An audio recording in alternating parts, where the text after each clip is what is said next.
Hello दोस्तों, स्वागत है आप सभी का। कैसे हैं आप सभी? मेरा नाम है रवि। तो चलिए आज की वीडियो को शुरू करते हैं। दोस्तों, आज है 26 जनवरी और इस दिन को हम गणतंत्र दिवस के रूप में मनाते हैं। तो आप सभी को गणतंत्र दिवस की हार्दिक शुभकामनाएं।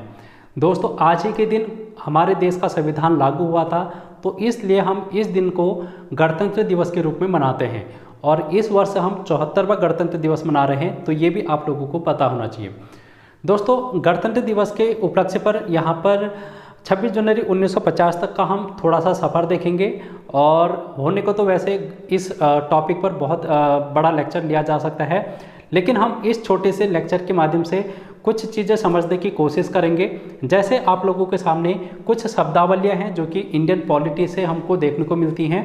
जब भी कोई स्टूडेंट तैयारी करता है या फिर इंडियन पॉलिटी पढ़ता है, तो उसके सामने इंडियन पॉलिटी की शब्दावलियाँ सामने आती हैं। जैसे राजतंत्र है, जिसको अंग्रेजी में मोनार्की बोला जाता है, लोकतंत्र को डेमोक्रेसी, गणतंत्र को रिपब्लिक, उपनिवेश को कॉलोनी, अधिराज्य को डोमिनियन और संप्रभु को सॉवरेन।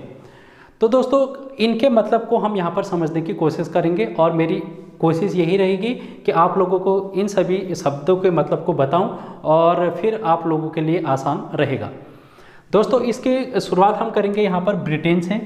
तो ब्रिटेन एक ऐसा देश जो कि सबसे शक्तिशाली देश के रूप में जाना जाता था, अभी नहीं लेकिन जाना जाता था कभी न कभी। तो ये देश अन्य देशों पर क्या करता था, शासन करता था। और लगभग ऐसे 65 देश थे जहाँ पर ये अपना शासन स्थापत्य इसने किया था। दोस्तों, भारत भी इनमें से एक था जो कि कभी ना कभी ब्रिटेन का गुलाम रहा है, आप लोगों को पता है। इसके अलावा बहुत से लोगों को नहीं पता होगा, लेकिन यूएसए भी है जो कि कभी ना कभी ब्रिटेन का गुलाम रहा था। दोस्तों, समय समय की बात है, वक्त बदलता है और वक्त बदला भी है, तो हमें अपने इतिहास से सीखना चाहिए।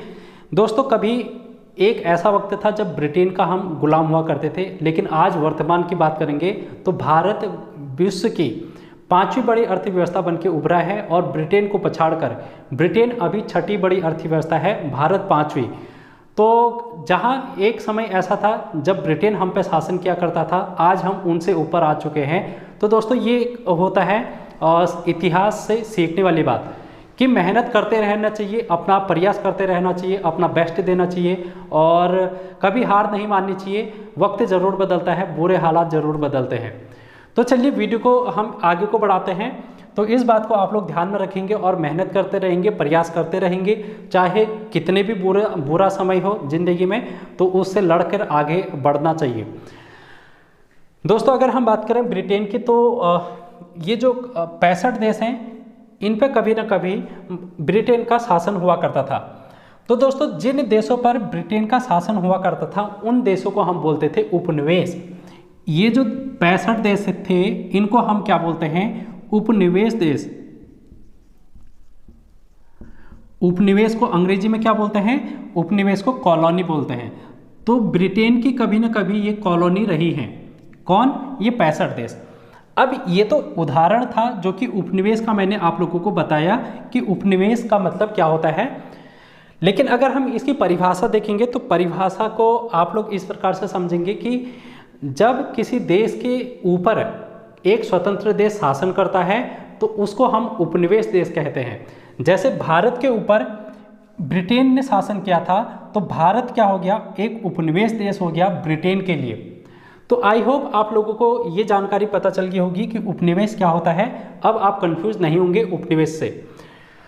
दोस्तों, अगर हम इस 65 देशों की बात करें तो 65 में से 54 ऐसे देश हैं, 54 देश ऐसे हैं जो कि राष्ट्रमंडल देश हैं। राष्ट्रमंडल यानी कि कॉमनवेल्थ नेशन जिनको हम कहते हैं। और कॉमनवेल्थ गेम भी हम लोग देखते हैं, इन 54 देशों के बीच में कॉमनवेल्थ गेम होते हैं। तो इसका मतलब यह है कि इन देशों पर कभी ना कभी ब्रिटेन ने शासन किया होगा, तो इसलिए हम इनको कॉमनवेल्थ नेशन के नाम से जानते हैं। अब यहाँ पर अगर हम देखें दोस्तों, ब्रिटेन में किस प्रकार से शासन उस समय चलता था। अगर हम बात करें ब्रिटेन की, तो ब्रिटेन में किस प्रकार से शासन चलता था, तो इसको हम देख लेते हैं। तो ब्रिटेन में पहले था राजतंत्र। राजतंत्र का मतलब मोनार्की अंग्रेजी में। अब राजतंत्र का मतलब क्या होता है, इसको हम समझ लेते हैं। राजा का शासन। राजा का शासन कहने का मतलब क्या है कि किसी देश का प्रमुख, किसी देश का सर्वोच्चतम पद का जो व्यक्ति होगा, अगर उसका पद वंशानुगत होगा, तो यहां पर हम देखेंगे राजा का शासन और वंशानुगत।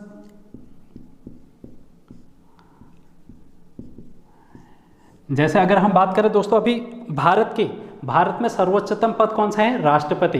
तो उसी प्रकार ब्रिटेन में जो सबसे बड़ा पद होता था राजा का, उसका चयन देश की जनता से ना करते हुए वो पद जो था वंशानुगत था, यानी कि राजा का बेटा राजा बनेगा। जैसे अभी वर्ष 2022 में क्वीन एलिजाबेथ द्वितीय की मृत्यु हुई, जो कि ब्रिटेन की महारानी थी।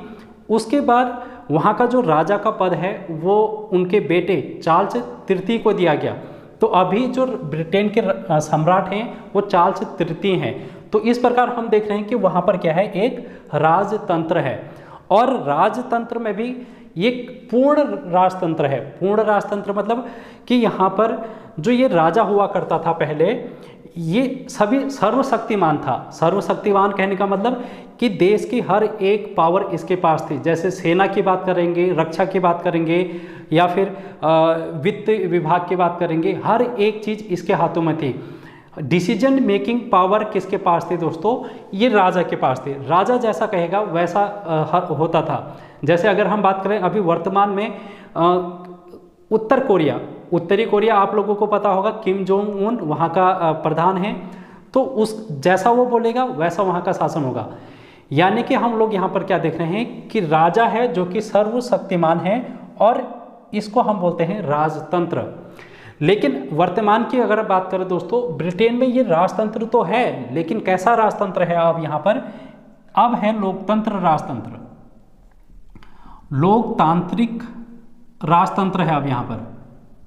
अब इसका मतलब क्या हुआ दोस्तों? यहाँ पर लोकतांत्रिक शब्द जैसे ही लग गया, तो अब क्या है कि जो ये राजा होता है वो अब नाम मात्र का राजा होगा, और जो बाकी शासन व्यवस्था है, जो भी डिसीजन मेकिंग पावर है, वो मंत्रिपरिषद के पास होगी।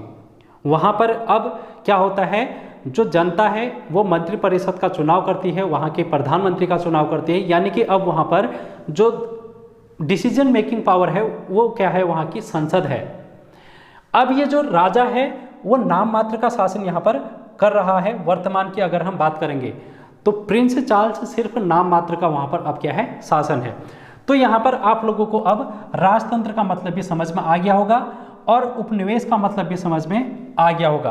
तो दो चीज़ हम लोगों ने देख ली, राजतंत्र और उपनिवेश। अब हम थोड़ा सा और आगे की ओर बढ़ते हैं।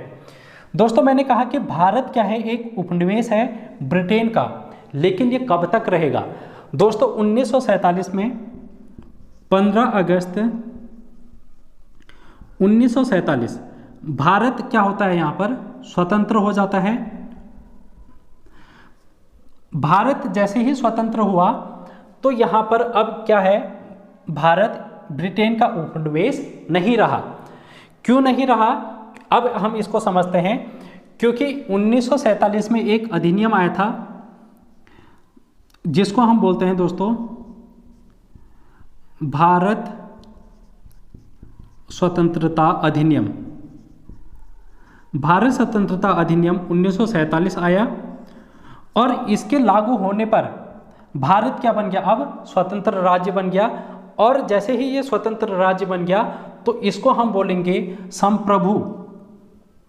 इसको अब हम क्या बोल देंगे दोस्तों, संप्रभु। और संप्रभु का मतलब क्या है, सॉवरिन। सॉवरिन का मतलब क्या होता है, पूर्ण स्वतंत्र। पूर्ण स्वतंत्र। पूर्ण स्वतंत्र का मतलब भी क्या है कि बाह्य प्लस आंतरिक। संप्रभु का मतलब होता है दोस्तों पूर्ण स्वतंत्र, यानी कि पूर्ण रूप से स्वतंत्र होना। और पूर्ण स्वतंत्र का मतलब भी है बाह्य और आंतरिक रूप से स्वतंत्रता। यानी कि भारत अपने आंतरिक मामलों पर, जो भी आंतरिक मामले हैं भारत के, उस पर डिसीजन लेने के लिए स्वतंत्र है। और बाह्य मामले मतलब विदेशी मामले।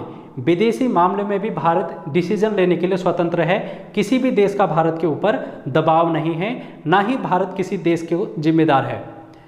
तो ये बात है जो कि संप्रभु का मतलब होता है कि भारत एक पूर्ण स्वतंत्र है, बाह्य और आंतरिक रूप से। तो दोस्तों 1947 के बाद भारत जो है एक संप्रभु राज्य के रूप में जाना जाने लगा और उपनिवेश है जो कि यहाँ पर से अब समाप्त हो चुका है। अब इसी प्रकार जैसे यूएसए की बात करें तो यूएसए भी आज़ाद जब हुआ 1776 में आज़ाद हो गया था, तो 1776 तक ये ब्रिटेन का उपनिवेश हुआ करता था, लेकिन 1776 के बाद ये क्या हो गया, अब स्वतंत्र हो गया, यानी कि ये संप्रभु राज्य हो गया। ठीक है, 1776 के बाद ये क्या हो गया, संप्रभु राज्य हो गया। दोस्तों मैं यहाँ पर राज्य शब्द बोल रहा हूँ तो आप लोग कंफ्यूज मत होना। मैंने बोला कि भारत राज्य, अमेरिका राज्य, तो राज्य का मतलब हम जब इंडियन पॉलिटी पढ़ते हैं तो वहाँ पर राज्य का मतलब होता है किसी देश से। जैसे अभी हम उत्तराखंड की बात करें, यूपी की बात करें और बिहार की बात करें तो ये राज्य हैं, 28 स्टेट हैं। लेकिन अगर हम इंडियन पॉलिटी को पढ़ते हैं वहाँ पर अगर राज्य की बात करेंगे तो राज्य वहाँ पर होगा किसी देश से। तो भारत की मैं बात करूँगा तो भारत एक राज्य होगा, अमेरिका एक राज्य होगा और ब्रिटेन एक राज्य होगा। तो दोस्तों यहाँ पर हम देख रहे हैं कि ब्रिटेन के उपनिवेश से अब हमारा देश क्या हो गया है, स्वतंत्र हो चुका है। जब स्वतंत्र हो चुका है तो ये क्या बन गया है, अब संप्रभु राज्य बन चुका है। तो आई होप इतनी बात आप लोगों को अभी तक समझ में आई होगी। अब ये भारत स्वतंत्रता अधिनियम दोस्तों अंग्रेजों के द्वारा लाया गया था, यानी कि ये भारत स्वतंत्रता अधिनियम ब्रिटेन के द्वारा लाया गया था। ब्रिटेन की संसद में, ब्रिटेन की पार्लियामेंट में इसको पास किया गया था। और इस अधिनियम में क्या कहा गया था, इस अधिनियम में ये कहा गया था कि दो यहाँ पर भारत और पाकिस्तान दो अधिराज्यों की स्थापना की जाएगी।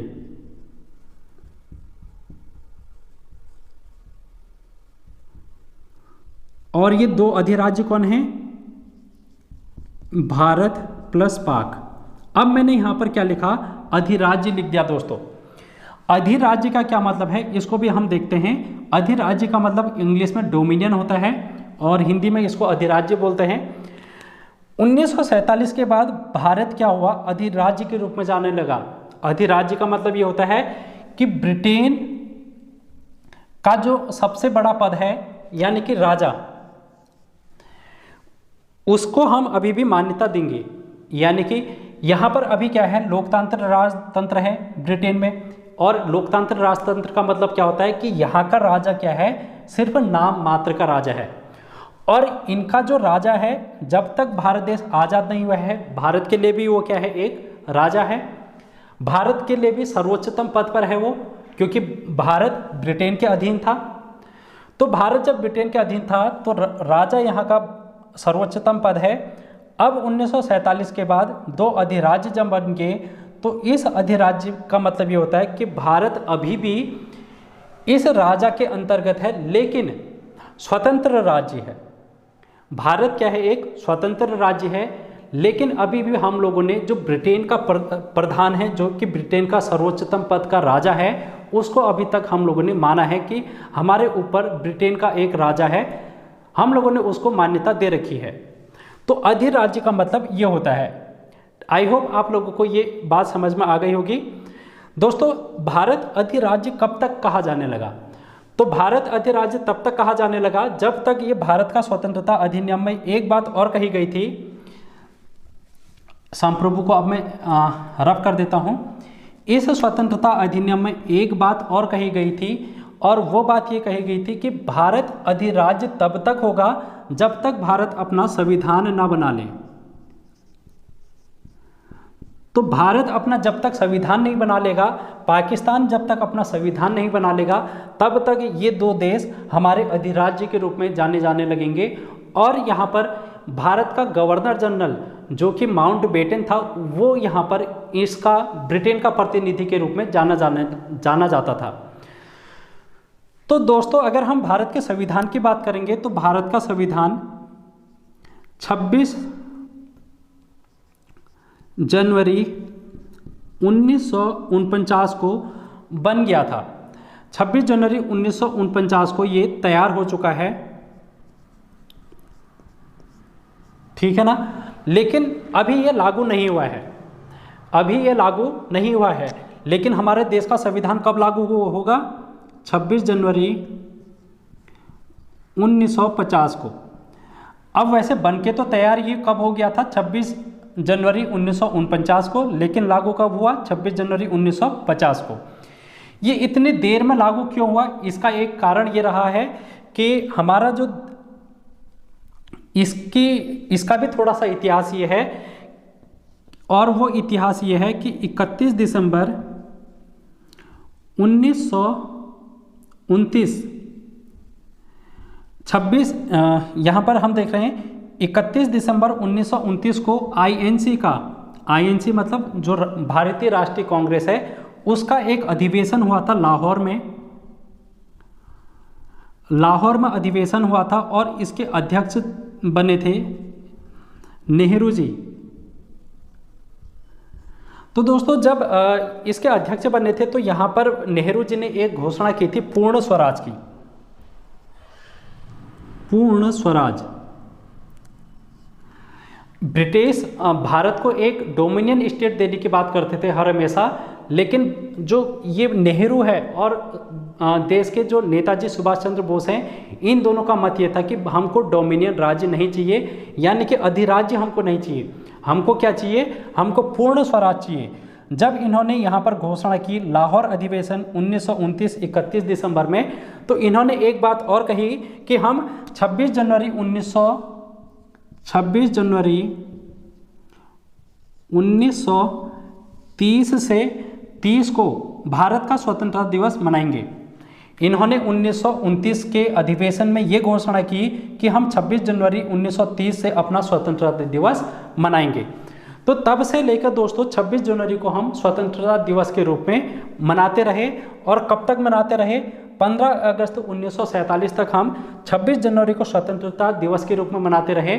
तो इस दिन को यादगार बनाते हुए हम जब संविधान बन के तैयार हुआ, तो उसके बाद ये सोचा गया कि हम 26 जनवरी 1950 को अपना जो संविधान है उसको लागू करेंगे। तो इस तरीके से 26 जनवरी 1950 को हमारे देश का संविधान लागू हो जाता है। तो यहाँ पर जैसे ही संविधान लागू हो जाता है, भारत अब ये क्या हो गया है? अधिराज्य। जो अभी तक अधिराज्य था 15 अगस्त 1947 से 26 जनवरी 1950 तक, ये भारत तब तक क्या है? अधिराज्य के रूप में जाने लगता है। लेकिन अब भारत के संविधान के लागू होते ही भारत क्या हो गया है? अब अधिराज्य के नाम से भी हट गया है, यानी कि भारत अब लोकतांत्रिक गणराज्य के रूप में जाने लगा है। अब हम यहाँ पर देख लेते हैं कि लोकतांत्रिक गणराज्य क्या होता है। तो हम लोगों ने यहाँ पर संप्रभु भी देख लिया मेरे ख्याल से, अधिराज्य भी देख लिया, डोमिनियन, लेकिन अभी हम लोगों ने लोकतंत्र और रिपब्लिक को नहीं देखा है। तो इसको भी हम लोग देख लेते हैं अब।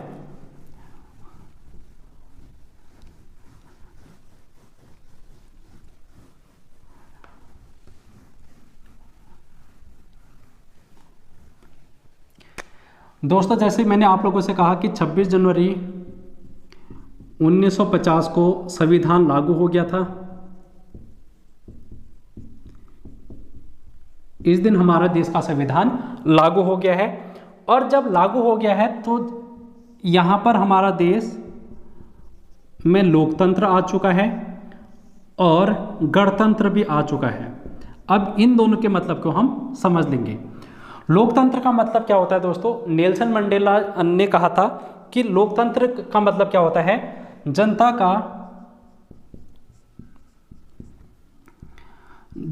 के द्वारा जनता के लिए शासन।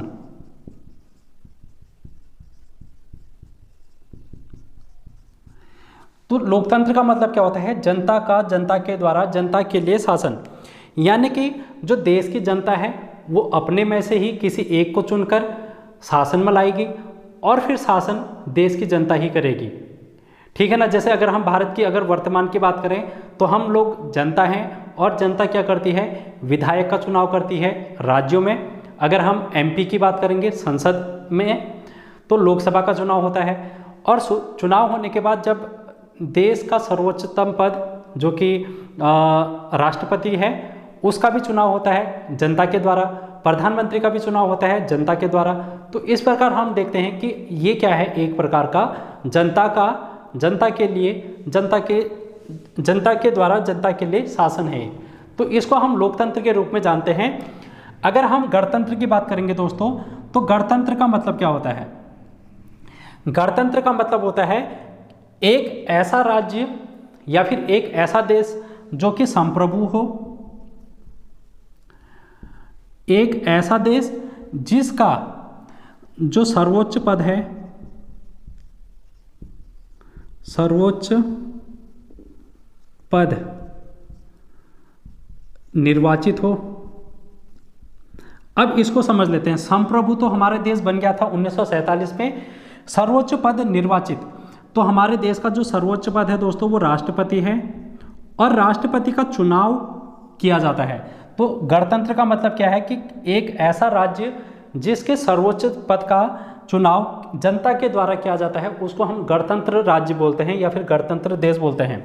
तो हमारे देश का चुनाव, हमारे देश के जो राष्ट्रपति का चुनाव है वो जनता के द्वारा किया जाता है, जनता द्वारा चुनाव, और ये अप्रत्यक्ष विधि द्वारा होता है। अप्रत्यक्ष का मतलब कि डायरेक्ट हम राष्ट्रपति को चुनाव नहीं करते, राष्ट्रपति को वोट नहीं देते, हम लोग MP MLA को वोट देते हैं और वो फिर क्या करते हैं, राष्ट्रपति को चुनते हैं। तो इस प्रकार से हमारे जो देश का सर्वोच्चतम पद है उसको निर्वाचित है पद यहाँ पर कहा जाता है। तो इसलिए क्या है, ये एक प्रकार की गणतंत्री देश की विशेषता है। इसके अलावा जो भी सरकारी कार्यालय होंगे, सरकारी विभाग या फिर सरकारी पद में कहूं, पर जनता का शासन, जो भी सरकारी पद होंगे, जैसे हम पटवारी की बात करें या फिर IAS PCS की बात करें, तो दोस्तों ये जो पद हैं वो हर किसी के लिए अवेलेबल है, यानी कि इस पद के लिए कोई भी कैंडिडेट है जो कि एप्लीकेबल हो सकता है। अगर जैसे किसी ने ग्रेजुएट किया है तो फिर उसके बाद वो अप्लाई कर सकता है। तो इस प्रकार हम देख रहे हैं कि कोई भी देश का सरकारी पद ऐसा है जो कि देश की जनता के लिए है, तो उसको हम कहते हैं गणतंत्र।